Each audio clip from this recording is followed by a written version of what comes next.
Oi, pessoal, tudo bem?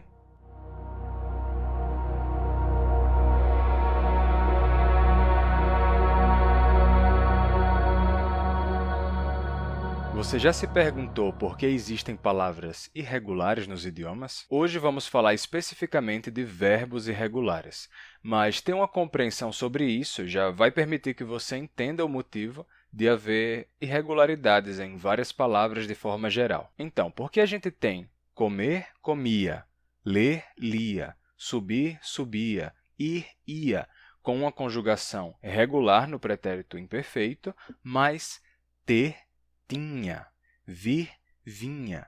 Por que é irregular nesses casos? De onde vem essa nasalidade de tinha e vinha? E por que a gente tem casos como o verbo ir, que nos dá eu vou no presente, e no pretérito perfeito, eu fui? As três formas, ir, vou e fui, são bem diferentes. Normalmente, a semelhança é clara, como em escrever, escrevo, escrevi. Bem diferente do que acontece com o verbo ir. Além do mais, eu fui também é o pretérito perfeito do verbo ser. Por exemplo, eu sou bom nesse jogo, mas eu já fui ruim no passado. Aqui fui é o passado de ser. Mas você poderia dizer, só que eu fui lá jogar muitas vezes até aprender. E aí, nesse caso, eu fui lá jogar, nesse caso, fui é passado de ir. Bem, por que é desse jeito? Vamos entender isso hoje. Primeiro, eu quero dividir as irregularidades em dois tipos. Tipo 1, quando a irregularidade é gerada devido a mudanças na pronúncia ao longo da história. Tipo 2, quando a irregularidade é gerada porque diferentes verbos se unem num só. Hoje, finalmente, você vai entender de onde vêm os verbos irregulares. No meu caso, antes mesmo de eu começar a entender os processos descritos pela linguística histórica, eu estudei diferentes idiomas e comecei a perceber a relação e as correspondências existentes entre eles. Se você também estiver aprendendo ou pensando em aprender novas línguas, sabe o que poderia ajudar? Acertou! A Babbel, com a qual é possível estudar idiomas com o telefone celular, que está sempre com a gente. Além disso, a Babbel é um dos melhores aplicativos de aprendizado de idiomas do mundo. Há exercícios de pronúncia em que você tem que repetir. Un aperitivo. Un succo d'arancia. Vorrei un vino rosso. E ler em voz alta ajuda muito a praticar. Vorrei un vino rosso. Buonasera. Desiderate un aperitivo? Sì, io vorrei un vino rosso. E per lei, signora? Per me una birra e per la piccola un succo d'arancia. Anzi, per me un cappuccino. Un'acqua minerale. Aí vocês viram a lição voltada para uma situação de uso específica. Além do que eu já mencionei, esse aplicativo oferece um aprendizado focado no uso prático. Então, em 3 semanas, você já consegue começar a usar o idioma em situações específicas, como numa viagem, por exemplo. E outra coisa legal é que há 14 idiomas para escolher, entre os quais estão inglês, espanhol, francês, italiano, alemão, holandês e tem inclusive português, útil para estrangeiros que estão aprendendo a nossa língua. E eles ainda oferecem podcasts e jogos, então aproveite. Baixe o aplicativo Babbel pelo meu link e ganhe descontos exclusivos na sua assinatura. Agora, voltando ao tema central, vamos entender as irregularidades do tipo 1, que são geradas devido a mudanças na pronúncia ao longo da história. Vamos começar com o verbo ter. A gente tem ter, tinha, que é irregular, porque o esperado seria algo como ler, lia, ver, via, ter, tia. Mas nós temos tinha. De onde vem essa nasalidade do tinha? Para entender isso, precisamos pensar numa forma antiga, uma forma mais antiga desse verbo, quando o N intervocálico ainda não tinha desaparecido. O verbo era originalmente tener. A partir dessa forma, no infinitivo, tener, o português, na sua formação, perde o N intervocálico, que primeiro gera uma nasalidade vocálica, então a gente vai ter tener, que se torna tenher. E depois tenher, perde essa nasalidade, dando ter, e por último, ter. Daí a gente tem a nossa forma ter do português atual. No pretérito imperfeito, na forma regular, a gente teria de tener, tenia, né? Como comer, comia. Então, tener, tenia. e assim é como era mesmo. Só que, com a perda do N intervocálico, tenia se torna tenia. Depois, tinha. Depois, tinha. E a partir dessa forma, tinha, se forma uma consoante e temos tinha, tinha, com esse som que a gente representa com NH. Curiosamente, nem todos os falantes de português pronunciam de fato tinha, com nha. Muitos dizem tinha, simplesmente T, I nasal, A, tinha, que é a pronúncia antiga. No caso, essa é a minha pronúncia. Eu digo tinha, eu tinha, e não eu tinha. A mesma coisa aconteceu com vir, vinha. Venir se tornou venir, depois vinir e depois vir. E daí temos a nossa forma vir. No pretérito imperfeito, por outro lado, tínhamos venia, que se torna venia, depois vinha, vinha e vinha, com NH. E da mesma forma que em tinha, eu também pronuncio vinha e não vinha. Agora, uma coisa curiosa é que no infinitivo, a gente teve a perda de nasalidade em ter, né? Ter, que era ter, terminou dando ter, sem nasalidade nenhuma. Mas no passado, a gente tem tinha, com nasalidade.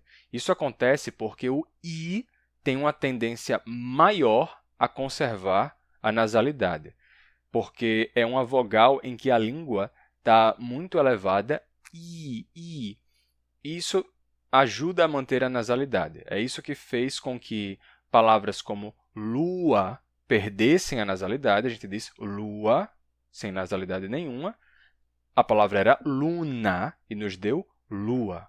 Mas, no caso da palavra vino, a gente tem vinho e não viu, certo? Esse i mantém a nasalidade que outras vogais terminam não mantendo. Então, de bona, a gente tem boa. De luna, a gente tem lua. Mas de vino, a gente tem vinho. E de tenia, que nos dá tenia, tinha, a gente tem tinha.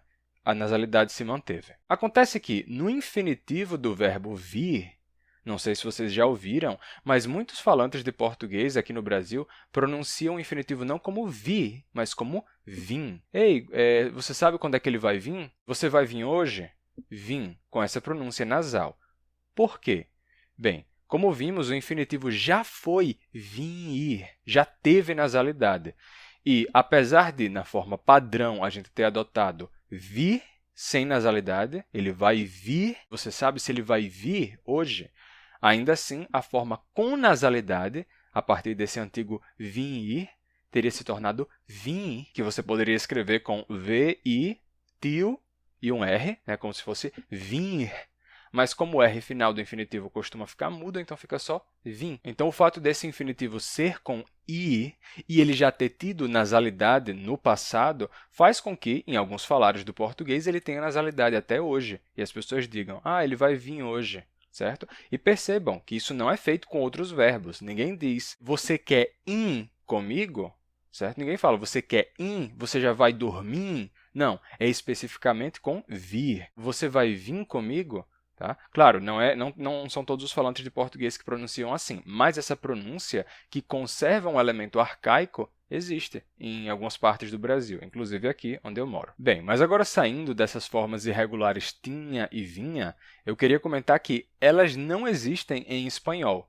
Em espanhol se diz tenia e venia, com a terminação regular. Como eles não perderam o N intervocálico, então essas irregularidades nunca foram geradas. Mas o espanhol tem outras irregularidades que não existem em português. Por exemplo, alguns verbos no futuro perdem a vogal da sílaba do meio em espanhol. Assim, do verbo poder, no futuro você teria, originalmente, poderá, só que em espanhol temos podrá, sem o E do meio. Isso termina causando uma irregularidade até maior em alguns verbos, como é o caso de tener e venir, que no futuro a gente teria originalmente tenerá, né? Tener, tenerá, mas com a perda do E do meio ficaria tenrá, tenrá. Como é ruim de pronunciar essa sequência nrá, tenrá, aparece uma consoante de apoio entre o N e o R. E em vez de tendrá, passamos a ter tendrá. Aparece um D de apoio. Então, de onde veio esse D? Ele veio só como um D para apoiar a pronúncia do contato do N com o R. O mesmo acontece com venir, que nos daria no futuro venirá. Mas se perde o I, venirá se torna vendrá e, por último, vendrá. E assim temos vendrá em espanhol. Terá e virá são formas regulares em português. Ter, terá. Vir, virá. Mas em espanhol, tener, tendrá. Venir, vendrá, em vez de tenerá e venirá, que seria a forma esperada. Então, em cada lugar se geraram diferentes irregularidades. Na verdade, esse é o motivo de português e espanhol serem hoje línguas diferentes, porque como essas mudanças foram acontecendo de formas diferentes em diferentes lugares, houve um afastamento. Antes de essas mudanças acontecerem, o português e o espanhol eram muito mais próximos, né? Se você for voltando no tempo, cada vez mais, chega um momento em que eram a mesma língua, né? As duas já foram latim, mas esse latim mudou de formas diferentes em diferentes lugares e cada um com as suas mudanças, com as suas novas irregularidades, com seus sons que mudaram, palavras que foram abandonadas em um lugar e em outro não.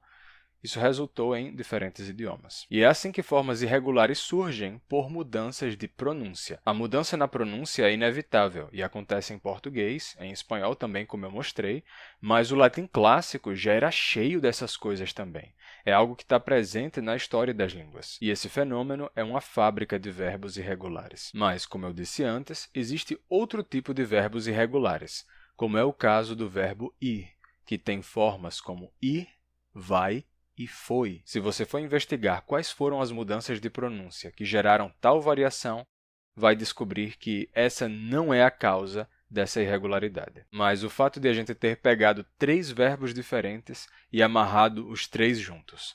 O nosso verbo ir é um megazord verbal. Em latim, a partir do verbo ire, temos na terceira pessoa do presente it e do pretérito perfeito ivit. Isso teria dado em português ir e iu. Por exemplo, ele gosta de ir ao cinema, por isso ele sempre ia lá, mas ontem ele não iu. Assim é como ficou num universo hipotético, em que essas formas não caíram em desuso e o verbo ir se manteve bem regular. Só que, no nosso universo, aconteceu da seguinte forma. Existe em latim um sinônimo de ire, que é o verbo vadere, que fica vadit na terceira pessoa. Em português, com a perda do D intervocálico e do T final, vadit se tornou vai. Ou seja, em português a gente usa o infinitivo derivado de ire, mais o verbo conjugado no presente derivado de vadere. No futuro e no imperfeito, a gente volta para o ire, porque a gente diz ele irá, ele ia. No pretérito perfeito, por outro lado, já tem outra raiz.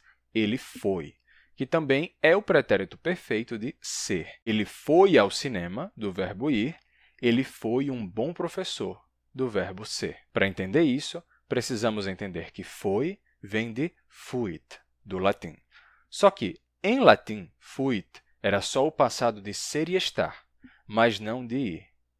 Isso mesmo, ser e estar, porque o latim não diferenciava entre os dois. Era um mesmo verbo, assim como na maioria das línguas derivadas do latim. Outro dia eu explico como a diferença entre ser e estar se formou nas diferentes línguas românicas da Península Ibérica, como o português. Mas como é que o passado de ser ou estar se tornou o passado de ir? Simples. Isso aconteceu devido a uma semelhança no campo semântico, que é o que permite que palavras fiquem caminhando entre significados próximos até que, finalmente, mudem o seu sentido central. Eu já falei dessa mudança de significado nas palavras num vídeo bem antigo, dos primórdios do canal. Eu vou deixar o link na descrição caso queiram dar uma olhada. No caso de fuit, que era o passado de ser ou estar, pense na seguinte frase em latim: Lucas nunquam fuit in Italia. Ou seja, Lucas nunca esteve na Itália. Fuit aí é esteve. Mas, se ele nunca esteve na Itália, é porque ele nunca foi lá. Porque, para poder ter estado naquele lugar, ele teria que ter ido lá. Sendo assim, aconteceu uma fusão entre ter estado e ter ido, e assim terminou acontecendo de usarem a forma fuit como passado de ir, de onde vem o nosso foi. No final das contas, a gente acabou tendo um verbo como ir, que tem formas como vai e foi, provenientes de outros verbos. O próprio latim também tinha isso, como é o caso do verbo fero, que em português seria levo, carrego, que no pretérito perfeito é tuli, e no particípio passado, latus. Ou seja, já em latim, eles tinham esses verbos que eram uma mistura de diferentes verbos, né? Olha só esse verbo, fero, tuli, latus. As três formas não têm nada a ver, porque, na verdade, é um desses casos de megazord verbal que eu mencionei antes. Nil novi sub sole. Nada novo sob o sol. O próprio fui, que era o passado de sum, que significa sou ou estou, já era um caso desses, porque fui não tem nada a ver com sum, já que a raiz dele vem do mesmo verbo que fio, que tem o sentido de eu me torno, eu venho a ser. Até porque, se eu fui algo, é porque provavelmente eu vim a ser, eu me tornei aquilo. Existe uma proximidade no campo de significados. Bem, pessoal, agora vocês entendem melhor como mudanças de pronúncia e movimentos nos campos semânticos, além da união de diferentes verbos de sentido semelhante, terminam gerando verbos irregulares. Coisas assim acontecem com outras palavras, como substantivos e adjetivos também. Por isso, o comparativo de grande é maior, de bom é melhor, e por aí vai. Se tiverem gostado do vídeo de hoje, cliquem em gostei, inscrevam-se no canal e compartilhem com outras pessoas que poderiam gostar. Se lembrem também de acessar o link na descrição para ter um desconto na Babbel. Até mais, pessoal! A gente se vê no próximo vídeo.